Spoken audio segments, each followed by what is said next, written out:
When I started out my career, it was very turbulent because it was a turbulent time for the financial industry. And the fear is always, how do I leave certainty for uncertainty? Yes, you don't have to be, careless, but you have to be brave, yeah, right? And I worked in several banks that had issues. So I was almost always out of a job. 3 months into a job, then you're out, then you're up and down, and I got tired of it. So my advice would be, honestly, just try it. Decide that you want to start something. Break it down into little steps. The first step could be, let me pray. The next step could be, let me ask somebody who has been what do I do? The next step could be, let me just have a meeting. Just that it's from asking and moving in the circle, and you find that somehow, you find a way to what you're looking for. I'm not trying to sound cliche or politically correct. Please, every woman, honestly, beat your chest, pat yourself on the back, because I think we were born strong. So I didn't think of it. I really didn't sit down and analyze, how am I going to do this? I just got on with the business of the day. So I'm a mom of 3. 3 teens. I've been married we're 20 years this month. Hey, Romena, I hope you're hearing. Hey, congratulations. And then I've had my career. So I was just juggling, all the balls, and all. So, but do you have support system, at least at some point, with the children, especially when they were growing up in the earlier years?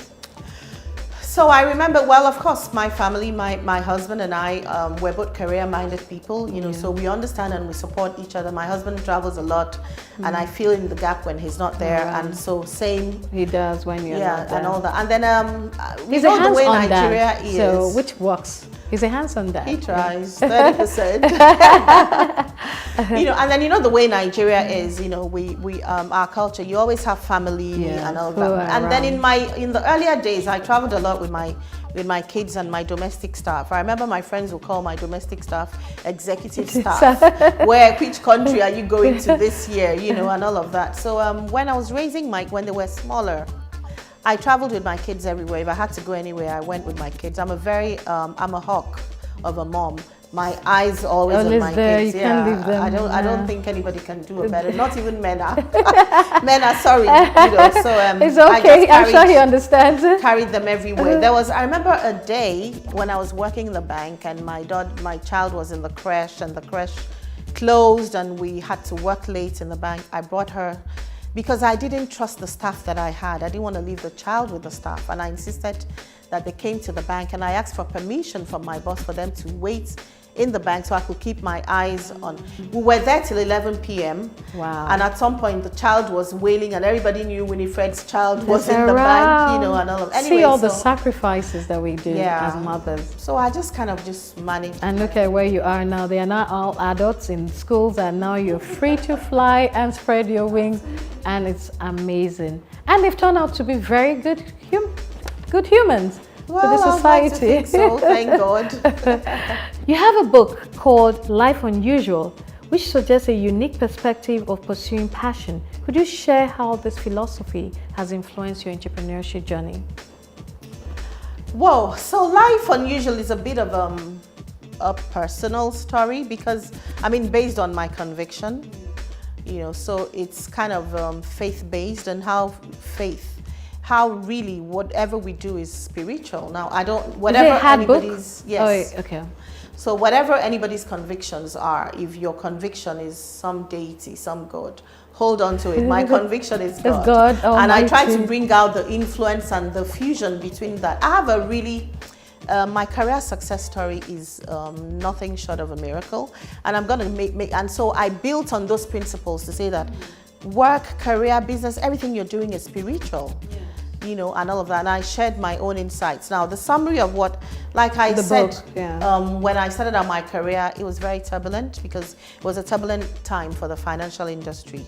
And I worked in several banks that had issues. So I was almost always out of a job. 3 months into a job, then you're out, then you're up and down. And I got tired of it. And one day I told God that, can't do this anymore. No, I don't want please give me one more job. Stay. And if you give me a job, I'll do A, B, C, D and all that, and all of that. You made a covenant with God. Yeah, and I did. And I said I didn't want to ever have to look for a job again. And that's the story. So after I did that, honestly, the next job I got, I was sitting peacefully in my house. I got a phone call from a company I never applied to, and they made me an offer, And after that, I was asking, how did you guys find me, you know? And then after that, when I needed to move, I was sitting on my desk. I got a call from another company and I got the job. And when I got into that company, I realized they had like 22 people for the interview. Wow. All internal candidates. I was the only one external person. And they gave you the job. And the day I went for the interview, I fell ill, I lost my voice. So I just went there and said, let me explain to them and show them so they could see and then ask for a date. So I got there and I said, I want the job so much, but I can't talk. I just had to come. And they said, no, it's okay. Just we'll ask you a few questions and you write. And so they gave me 1 or 2 questions and I wrote, and that was it. I got the job. As you were ill, your voice wasn't clear, and they had the other 21 candidates and were they all selected internal. you. That is a beyond I got the miracle. job. I started working there. There was no promotion system in that company. You had to go up. Anyway, I moved a lot of times, and each time I got a phone call. Do you want to move to this? Do you want, you know? So, and I saw the fusion. So God kept His covenant with you. Yes, honestly. I mean, it probably sounds like a story to somebody who true. has a different belief system. You know, 100%. up until when I went into filmmaking, I was you even stopped somewhere. You got a call from me about another job. And you didn't look for the job. Exactly, you remember. And I chose just you for the position. Exactly. And the job was yours. And that's how, you know, the one that shocked me, the last job I did, I got a call. Again, I didn't even know about the company. Had a conversation with the consultants and they said they were going to set up a meeting for me. And so I was looking out for the email. Sweetheart, honestly, I hate to say this, but the next email I got was an offer letter.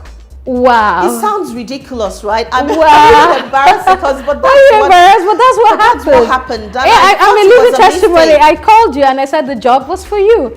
And it was an international company, and they interviewed you from South Africa, not here in Nigeria. And they gave you, how would I remember? I was the one who called you for the job. So I just tried to bring out how that life really is spiritual. So whatever you do, listen and try you can and make covenants. I think what I've picked from you is that even when you're having those terrible times and things are not working in your favor and things seem to be falling apart, what you took a step to the positive direction. You didn't dwell in it or dwell in it, and you went spiritual. You ask God, if you do this for me, that's a covenant, I will do X, Y, Z. People don't understand what covenant means. Covenant, you're stating what clearly this is what you will do. And God always honors His covenants. Always. And it's a clear indication from everywhere you went to, you barely or never even had to ask for the job. The job was handed over to you. So He kept His covenant till today. Into filmmaking. Yes. And He's there with you and He's seeing you through. Well done, Winifred. We are not done with you. We still have some questions with you. We have a lot of youths who are here who are in the career part, which you have shared. We have some who are going into filmmaking and do not understand how to even start. And I think for them, because we have a lot of creative minds in Nigeria, a lot of them, but they don't know what to do. She's an example. She started, won an award the first time. Some of them will be saying, oh, she has connections. Maybe she has this, she has that. Please advise them. Tell them, how can they start? If they feel they have a talent, because you had a talent, and that's what you shared through your film, 4444, tell them, how can they start? What are the tips? In their own little way, with very little resources, how can they start a business or a production company? You know, honestly, I thought about that somebody might look at me and say, oh, she had the network. Yes, I know. It's not always correct that you have everything to start with. You know, I realize that it's the truth. It sounds really cliche, but honestly, everything you need is inside. You really don't need anything to start. It starts from the mind. Yeah. So when you're convinced about something and your mind is made up and you're ready to go for it, the confidence you exude. So even when you're talking to someone to sponsor you or support you, they can feel the confidence. They can feel, I don't know how to put it. It's infectious. It's easy. It sort of makes a way, right? And then when you're convinced about something, your passion is so strong that it overcomes the fear, the doubts, and everything else. That's all you see. So my advice would be, honestly, just try it. Decide that you want to start something. Break it down into little steps. The first step could be, let me pray. The next step could be, let me ask somebody who has been what do I do? The next step could be, let me just have a meeting. Just that it's from asking and moving in the circle, and you find that somehow, you know, you find a way to what you're looking for. I'd like to hold the hand of somebody who wants to start something, honestly. Guys, you've heard her. She's giving you free mentorship and she has asked in on almost count that she's going to give it to you. So please be intentional and take this opportunity. So go to her page, Winifred Unusual on Instagram. Send her a DM and say you have watched the show, Almost Couch, and tell her what you want, and I'm sure she would be able to take it from there. Please do not waste this opportunity. Be intentional. Go for it. Bye.